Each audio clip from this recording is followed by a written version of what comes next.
Sometimes people say that they were going to kill me, you know, like my pimps or some of the clients, they would say they were going to kill me, and I would feel afraid. But the thing that made me most afraid was sometimes just thinking, this is it. There's nothing else.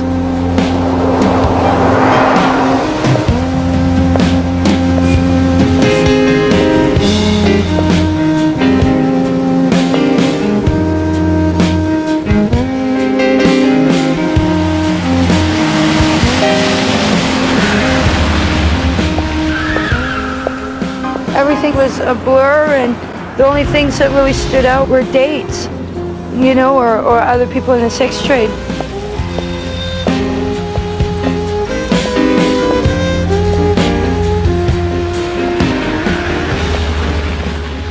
I'm dirty, and I'm sick, and I'm ugly, and I'm poisoned inside of me.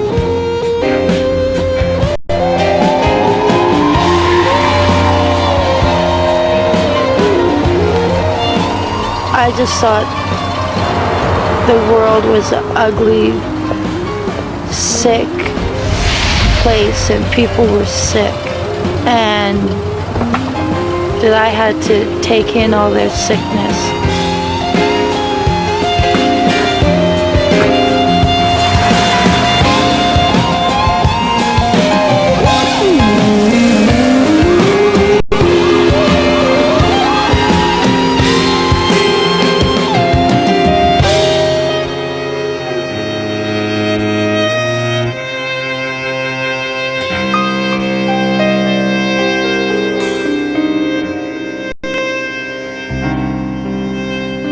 It's not easy to go on TV and say, yeah, I was in the sex trade. I mean, that's what you become known for, you know, and it's not easy to be that person, because I think that there's more to me than that.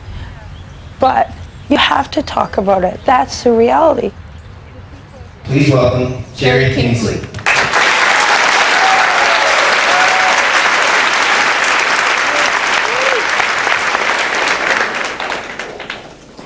Hi, good morning, everyone. I'm a little nervous, because I usually get nervous before I have to speak to a group of people.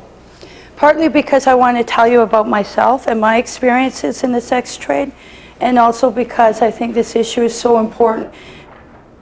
I think people just have this assumption, and I don't know if you guys have this assumption, that everybody in Canada enjoys the rights and privileges of a citizen of a developed nation. And that's not true. You know, I mean, poverty is very real here in Canada. Homelessness, abuse, racism. And I'm sure you guys know that because of your experiences at school. Homophobia, violence, sexism, all of it. I don't think people realize that the average age of entry into the sex trade in Canada is 13 to 15. I think a lot of people have a pretty woman image, and they think that it's adult women making choices. Those young people, so many of them, they don't have the voice that you have. They don't have the opportunities that you have, and they don't have the resources that you have. And you guys are all here because in some way or another you've been identified as leaders. And you know the kids that I'm talking about, the ones that are vulnerable, the ones that sit alone in the cafeteria, or the ones that when they're walking down the hall, you know, walk with their head down and try not to make eye contact, the ones that get picked on. You know who those vulnerable ones are. First, I'll tell you about myself. I grew up in a really violent and abusive home where there was a lot of alcoholism, neglect, violence, and fighting. It was horrible here. My sister was being sexually abused, and I was being so badly physically abused and starved sometimes and locked in the basement. Obviously, I hate my stepdad for the horrible things he did. But I hate my mom because she never did anything. She just let it happen. My stepdad gave me and my sister such a bad beating that we had bruises from our neck right to the backs of our knees. So the next day, instead of going to school, we saw these railroad tracks and we just walked along them. We didn't really know like where we were going, but we walked for 3 days and we didn't have any money or any food. And my sister, I can't remember how, but she caught a bird and then we were gonna eat it. So there was these pieces of sulfur along the sides of the track. So we started a fire with these pieces of sulfur and cooked the bird.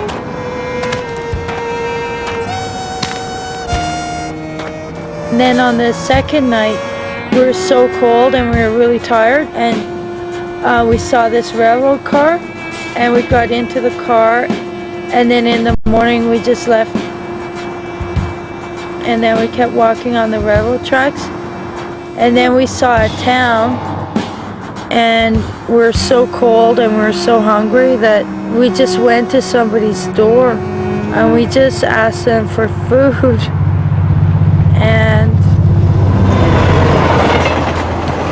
And then they just called the police.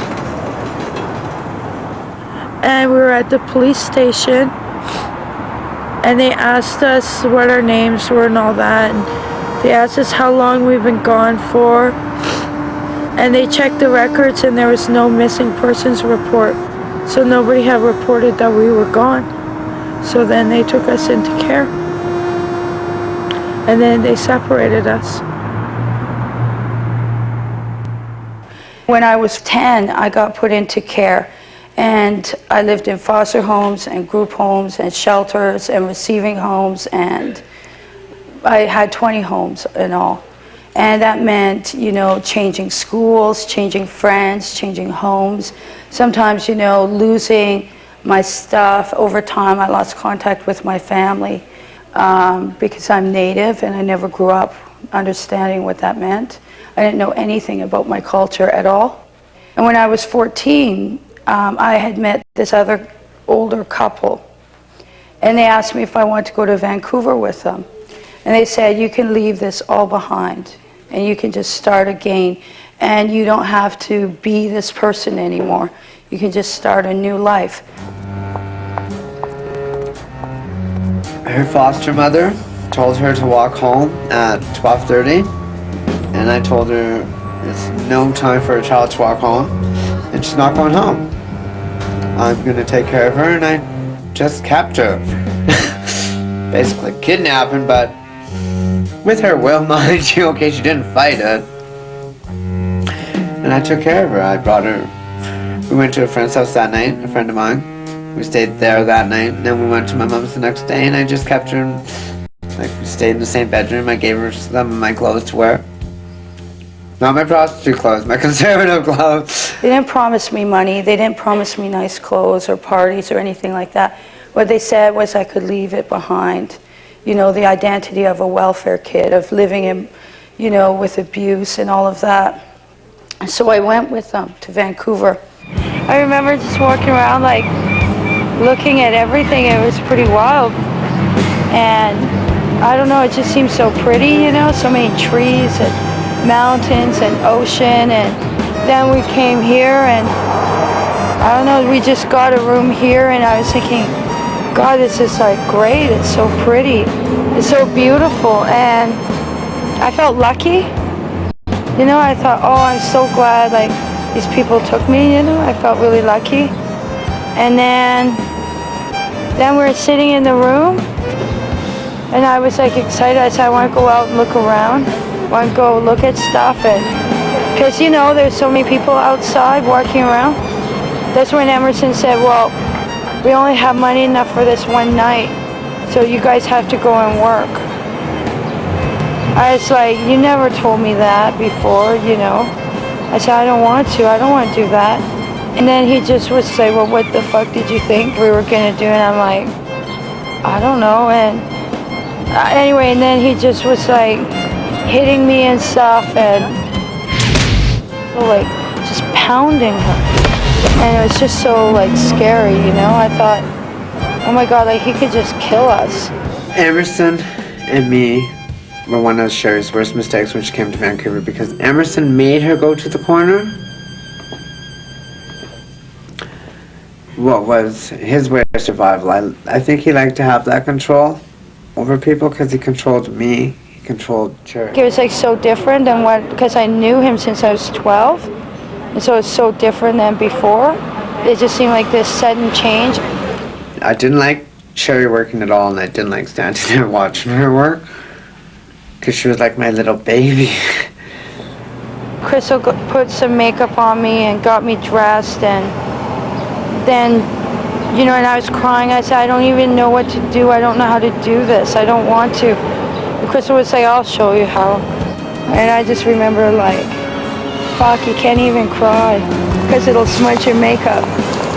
And then she took me down Davy behind the Chateau Granville and just said how much you're supposed to charge. Gave me some condoms, and I didn't know what I was doing, and I hated it. I hated it. I would just cry. I would cry and cry and cry. So I knew if I didn't make her stop, I'd get beat. I knew what I was in for if I didn't make her stop crying.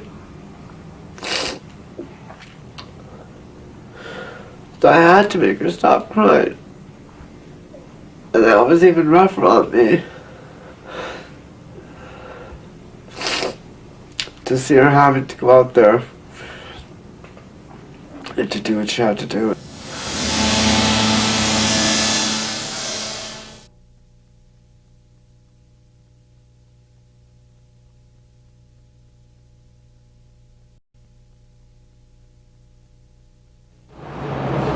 When I had a pimp, I had to work hard, like 18 hours a day, but when I was on my own, I worked like 3 hours, 5 hours, something like that.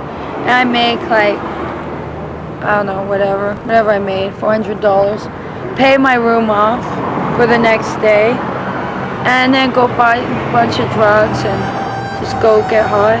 Maybe go to a nightclub. And that was my day. I couldn't stay connected between my mind and my body. And I hated my skin. You know, like being in my skin. And then when I got involved in drugs, it seemed like the perfect solution.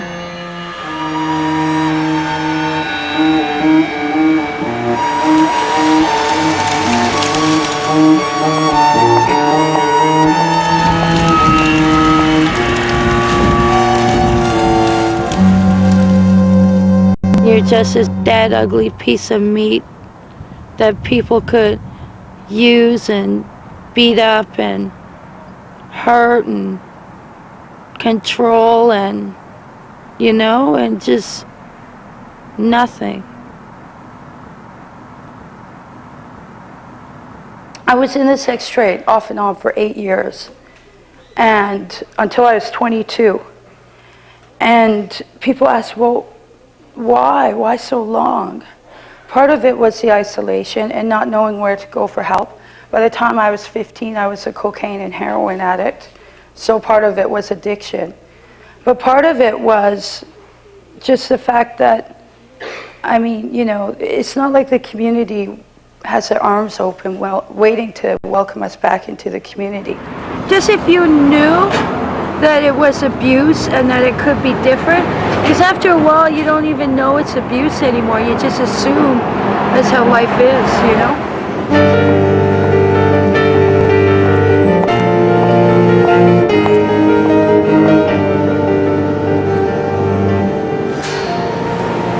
God, there were some really rough times. It's amazing, eh? We're like, out of everybody that we grew up with, we're like the only ones really that are alive. Yeah, alive. Still sticking together. Everybody else is dead. Yeah. Murdered. I know, isn't that wild too that we stayed in touch all that time? Yeah, it is actually. Yeah. Did you know, like when we left Calgary and we went to Vancouver, did you know that we were going to have to work when we went there? No, because he didn't want me to work out there either. Because that's what he used to say. He was going to take care of us. Yeah, He didn't want me working, and he wanted you in school. yeah. You know, a lot of people too think I should be like really mad because, you know, they think, oh, you ruined my life. But you know what? I never looked at it that way. I always felt like you protected me as much as you could. Even out on the street, you did your best to try and protect me, and you would tell me like, okay, don't get in a car with two guys, don't get in any vans, you know, always, you know, like just, I don't know, you just... If you get butterflies, don't Yeah, go, yeah. no matter how much money they're spending. And I felt like you were the only one that really helped me survive.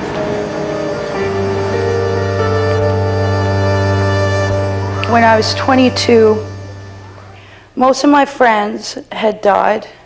They died from AIDS, they died from suicide, they died from being murdered, they died from drugs. At that point, also, the addiction, I weighed maybe 96 pounds, and I'm 5'7", so you can imagine that that's pretty sick, pretty thin. And I just knew, if I didn't get out, I was going to die.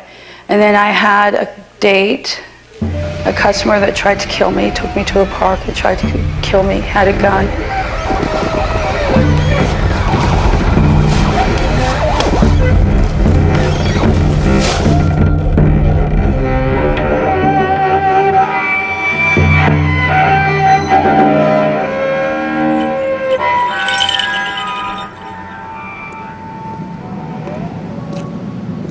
It traumatized me, the bad date. It's pretty scary. And I went to Calgary and I was staying with a friend and I was dating this guy. And I was very thin from all the years of drug use and everything. And I was so tired all the time. And I thought, because I'd seen some of my friends die of AIDS, and I thought, oh my God, I'm dying.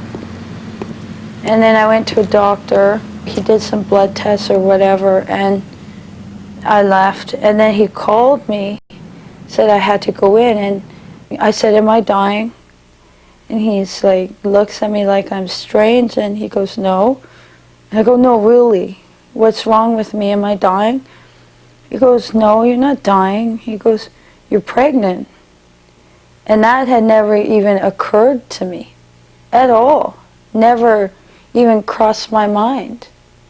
And then I was afraid, and so I said a prayer.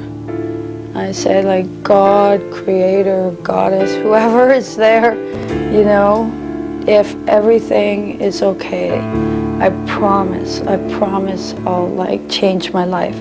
I promise I'll make it different.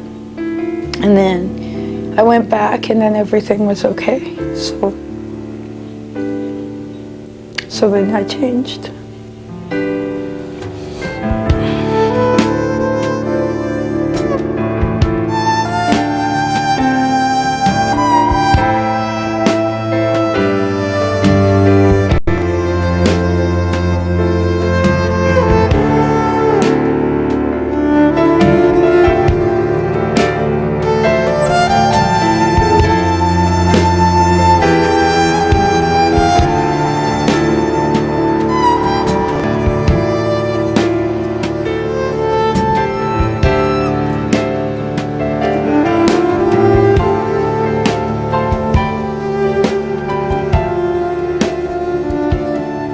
I wanted a cycle to end. I didn't want to repeat any cycles.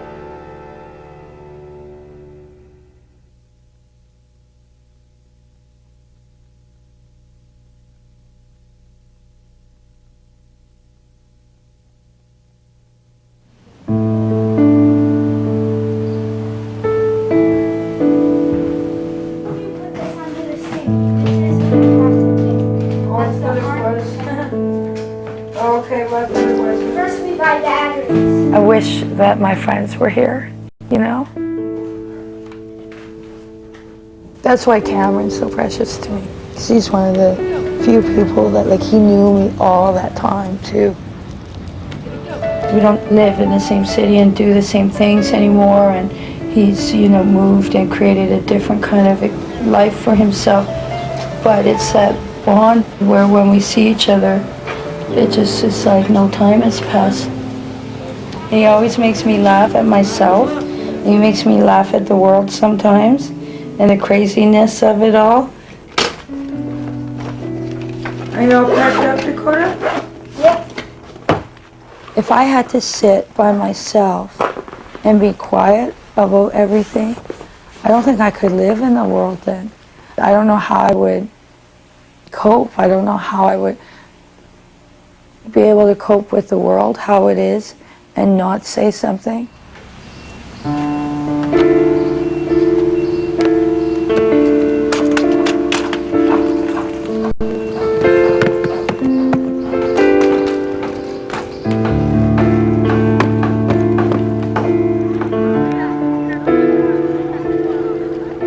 I knew Sherry from when she and her sister were first on the street, and right away it was clear that this was a young woman who, once she had her mind set on something, was going to do it. And, I really wanted to see some youth groups, some peer support, some advocacy start to develop.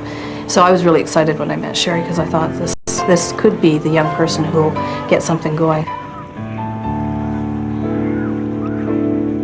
I've got 3 younger sisters, and for me it was much initially like having another younger sister.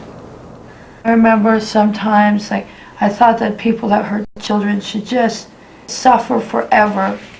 I remember going to meetings and saying, no, you have to lock these people away, you have to forever, and you have to punish them, and you have to ostracize them from the community and shame them and everything. And then you said to me, what do you want to achieve through all of that? What do you hope for? And I think I said to end child abuse. You said, well, if you want vengeance or punishment or, retribution, that's okay. I can understand how you would feel that way. But you need to call it that. You can't look and fight for vengeance and retribution and say you're trying to end child abuse. You have to be honest about what you're trying to do. And I remember that conversation forever because it became like this Jiminy Cricket on my shoulder. Dakota wants him.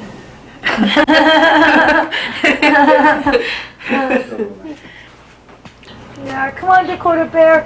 I'm sorry you have to sit outside. Some of them are bears. That one's an eagle. Yeah? Look at the bottom though. What are those ones? At the bottom. At the bottom of the totem pole. That looks like a raven with a bear. And another raven. Uh-huh. Maybe another bear? Yeah, and another bear and a wolf. Oh yeah. You're right. Look at that wolf. That one's beautiful, eh?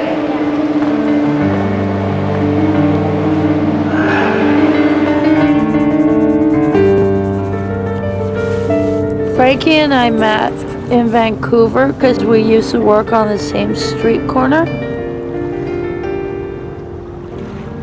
And he was my support system.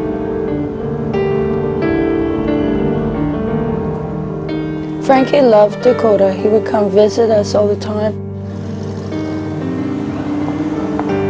Him and I used to write for this newsletter called The Slice. And we write poems and stories, and he was very Native. And he started introducing me to Native people.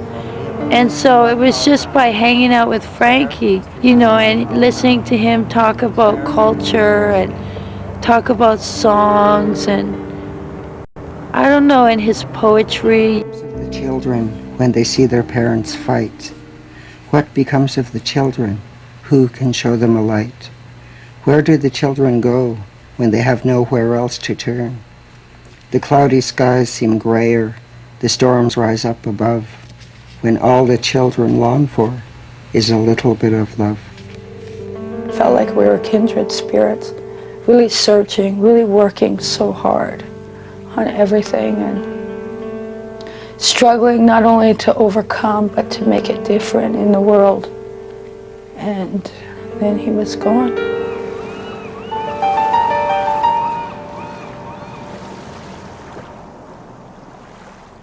And so that's when I think I started to be more public.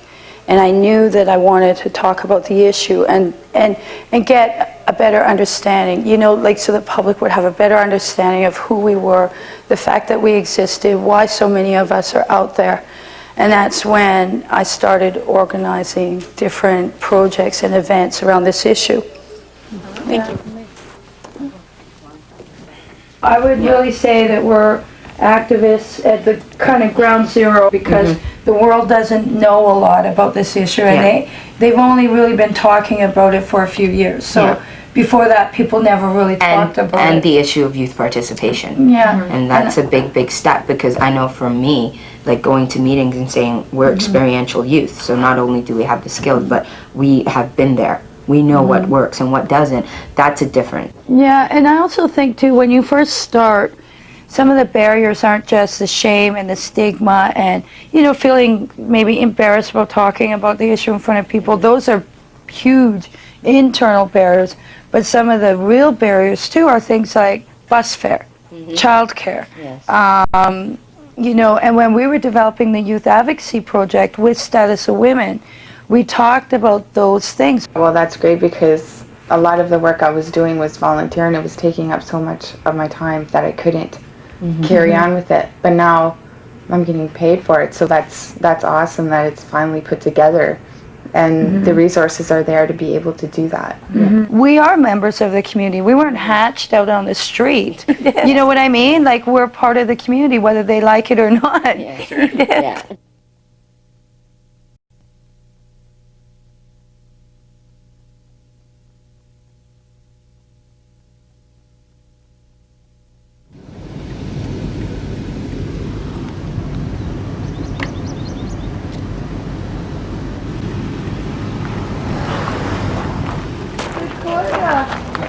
Josh, it's been a while, eh? Yep, a little bit. Yeah, Nice to see you. nice to see you too. Yeah, wow. It's been a long time, Yeah. it feels like. Yeah. I didn't expect you to show up this way. Hey, Dakota! All right, man, hardly recognize you. I was just talking to Marlon about you this morning, you know, wondering how big you are now. So now I know. Remember when you gave me that feather? Mm-hmm. I still have it. All right. Yeah, and I have the holder even. And I use it for all my talking circles with young people. Oh, good. This is like the feather, and I always tell them the story about you giving it to me. And yeah, so I've probably done like about 50 circles with young people. And then I traveled across Canada to all the territories and provinces and talked with Aboriginal youth about exploitation and got their perspectives on how to prevent it, how to intervene once it's already happening, how to, what young people need to exit and heal from it. And then we wrote this report, Sacred Lives. All right. And I wanted to give you a copy because Okay, thank you.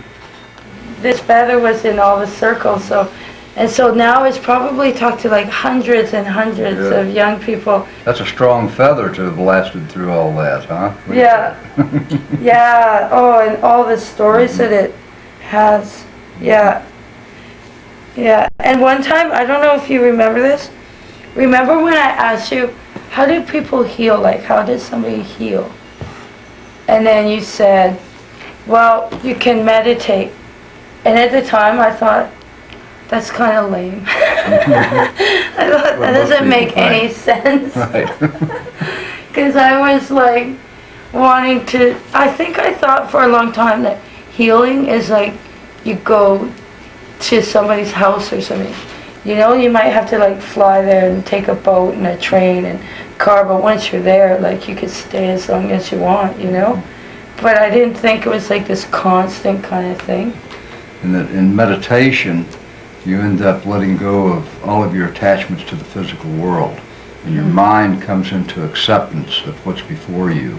And there's no way any of us are ever going to heal until we're in acceptance of Creator's plan. It just isn't going to happen. The pipe ceremony, when we do that pipe ceremony, it focuses the mind. So when we bring our mind in without all that external chatter, then, you know, the spirit that's behind everything becomes very apparent to us. And it is a peaceful place. Your life is sacred. All life is sacred. And nobody had ever told me that before. Not my parents, not the 20 homes I lived in, and certainly not my pimps or my clients. My culture just taught me how to try to be healthy, how to live healthy. And in our culture, we believe community or life is a circle, and that you take your place in a circle and you have a right to be there. Everyone has a right to be there, but it's not a passive role. It's an active role. You don't just sit in a circle and just kind of, you know, take from it. You actually have to participate. Dakota, why don't you shake this rattle for me here when I get ready to load the pipe? Right I'm now? going to ask you to do the drum, okay? And just like do that in the ceremony. And it becomes a ceremony of compassion because we're recognizing the hurt and the pain that all of our relatives are feeling everywhere. You know, all of those young people, you know, that are hurting. And, you know, we have those oral histories that tell us that it will be the young people that lead us from the long winter time into the new springtime.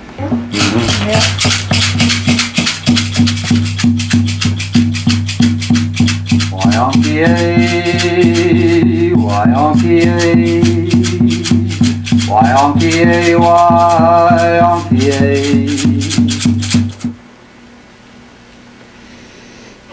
Anungsa, Dooney.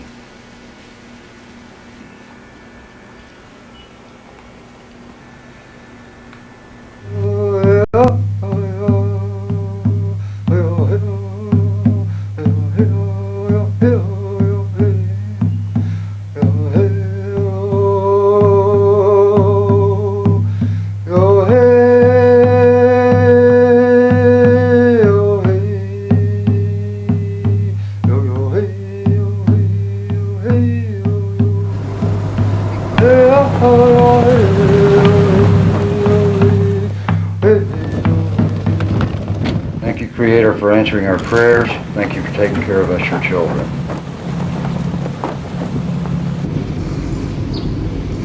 The first time I'd heard her whole life story, I could identify with her struggle.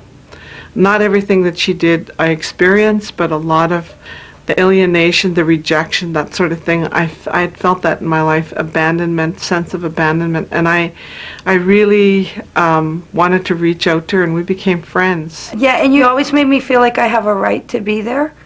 And I always tell people that you not only, you know, like, believe in the work I do and help the work that I do, but you help me in my own personal path.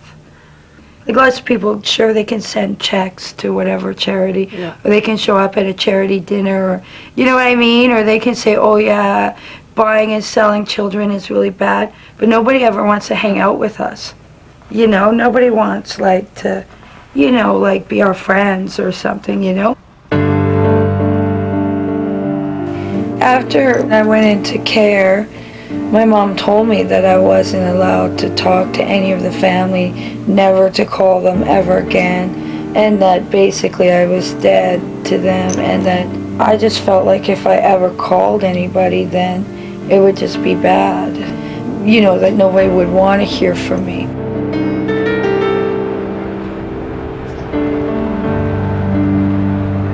How did you find me? I had this magazine dropped off on my porch.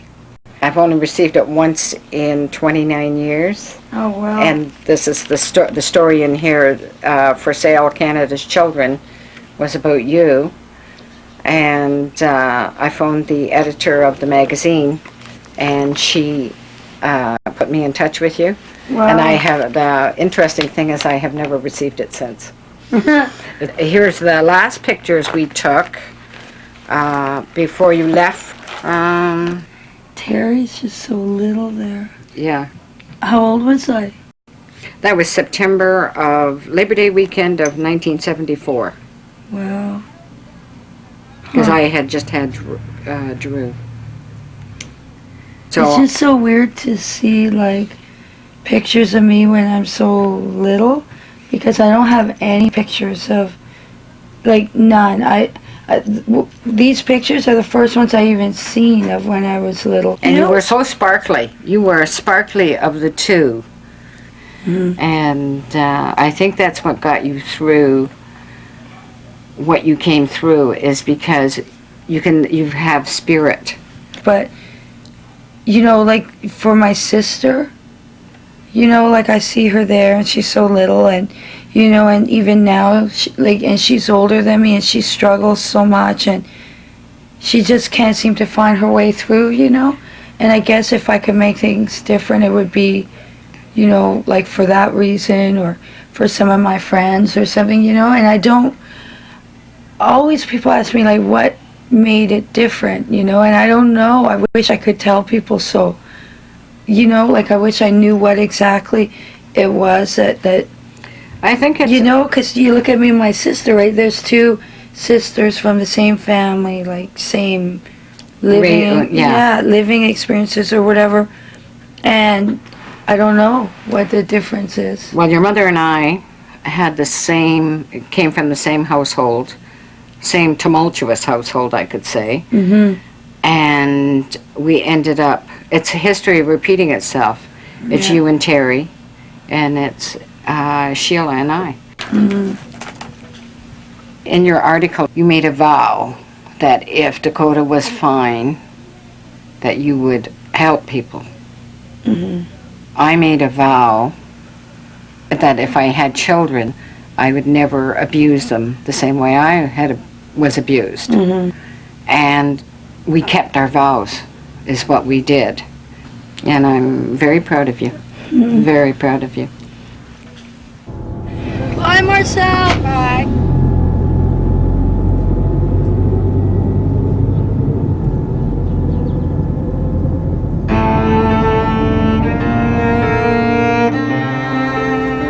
I went in 1996 to Stockholm, Sweden, to a World Congress.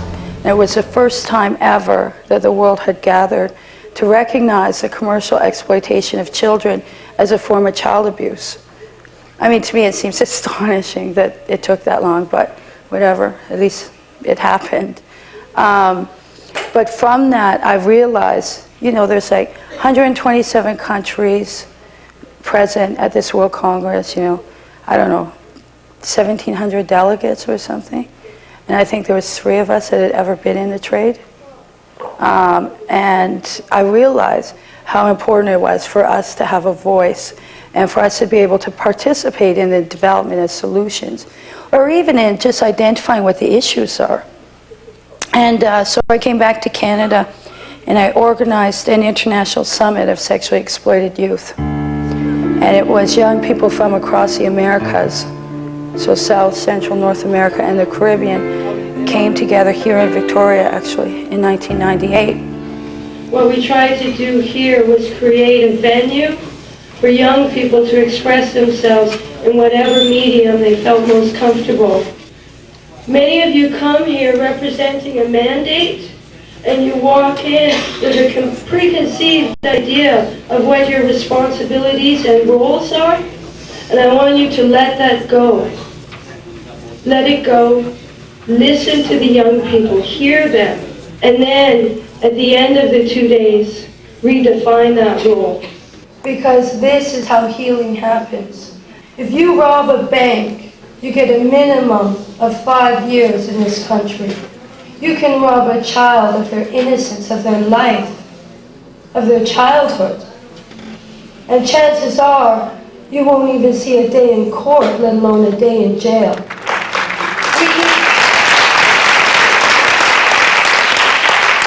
We as a society need to protect our children with the same zeal and vigilance that we protect our property and our money.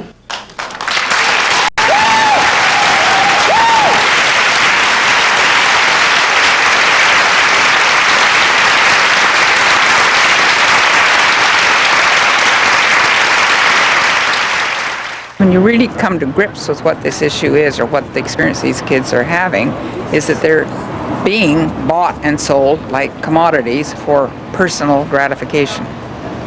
It is totally unacceptable, humanly unacceptable, because of the degradation. I mean, that's what Jerry talks about so eloquently. It's the shame that's kept them in darkness.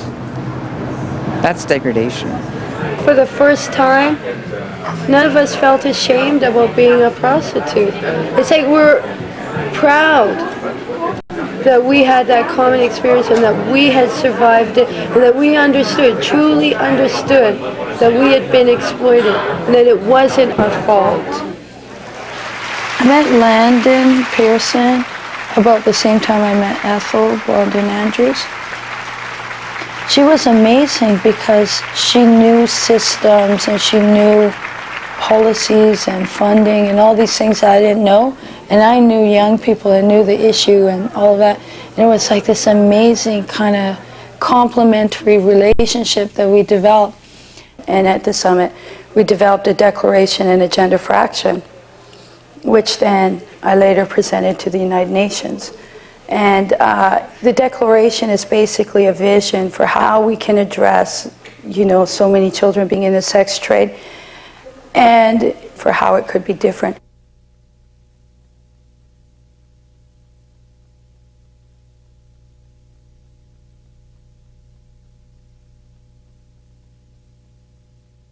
I just want to thank you for sharing your story and having the courage to come and speak to us, and I really appreciate it. You mentioned before that people might not be as willing to go to the clubs or phone the helplines because they don't feel that they would relate. And for a large number of us in this room, it would be hard to relate. So I was wondering how we could get involved in a meaningful way that would show people that we do care, and though we may not have experienced it, we still want to help and reach out to them. Well, I think just having young people at, clinics or drop-in centers or food banks or shelters or whatever, I think just, when there's young people there, it just creates a different environment. So I think that, whatever way that you can get involved and begin to build bridges to the people that are really alone and isolated. I guess we have to just make the process different. Maybe it's not about the law. Maybe it's about the process.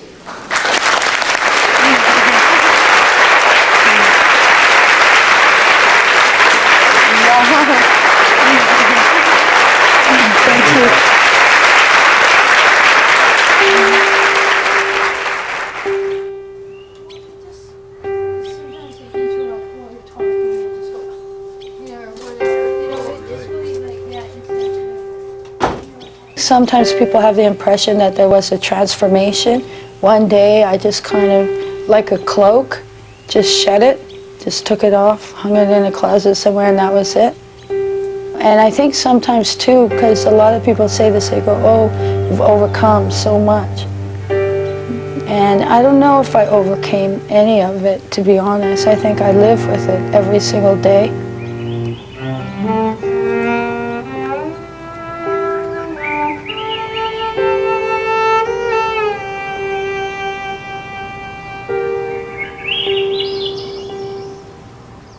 There is no destination that you get to and you're healed and that's it. I guess it's like this constant path that you're on. It's a long way from working the streets to receiving one of Canada's highest honors. And that's exactly what this young woman has done. Sherry Kingsley, an Aboriginal, is today awarded the Governor-General's Award in commemoration of the Persons case, which promotes the equality of women in Canada. Now she's a leading child advocate. I just hope that this award will symbolize for children across Canada that they could achieve anything regardless of where they come from and what's happened to them. And I hope it will inspire other young people, particularly Aboriginal youth. Thank you. When they said her name, I ran up and gave flowers to her, and I was so embarrassed, shy, because there's all these people there. I don't think they would have hung out with someone like me. They were Victorian women, privileged women, white women, fighting for the rights of privileged white women. So I don't necessarily think they would have hung out with me, but I admire that they went against what was commonly accepted, you know, for that era. Do I think that it changed everything for women? No. Do I think that it affected all women? No. I mean, I know that it would still be not until the 60s before Aboriginal women would be allowed to vote. I was walking in the foyer of the House of Commons after I'd received the medal, and one of the security guards asked me, what is that, an Olympic medal? And I was joking, I said, yeah, and he goes, what event? And I said, hurdles. And I just kind of was cracking up. He didn't get it at all, but I thought it was kind of funny. I thought it was really funny.